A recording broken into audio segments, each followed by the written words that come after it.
Renungan Harian Suara Alfa Omega hari Minggu 9 April 2023.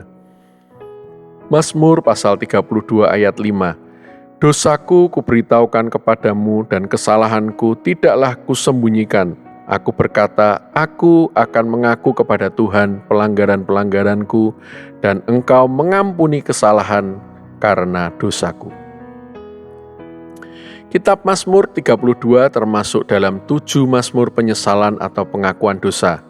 Berbicara tentang pengakuan dosa, ada 2 fase yang menghalangi orang dalam mengaku dosa dan bertobat. Fase pertama di mana orang malu mengaku dosa karena masih jatuh bangun dalam dosa. Dampak dari pemikiran ini biasanya mereka menarik diri dari pelayanan dan komunitas gereja karena mereka merasa tidak relate dan tidak serohani itu. Inilah fase intimidasi dosa. Fase kedua di mana orang berdoa meminta diampuni tetapi tidak tahu salahnya di mana. Ini adalah penyesalan tanpa makna atau biasanya sering dilakukan laki-laki ketika meminta maaf kepada pasangannya.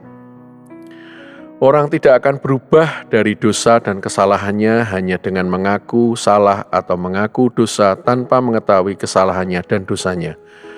Karena filosofi penyesalan dan pengakuan dosa adalah kita dengan sadar mengakui dosa, kita tahu secara spesifik dosa apa yang kita perbuat dan berjanji tidak akan mengulanginya lagi. Mari kita berdoa.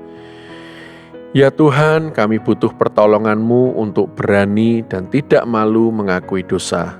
Kami mau berubah ya Tuhan supaya tidak terintimidasi dosa. Dan kami juga mau belajar secara serius mengakui dosa, bertobat, dan berjalan di jalan yang benar. Dalam nama Tuhan Yesus kami berdoa. Amin.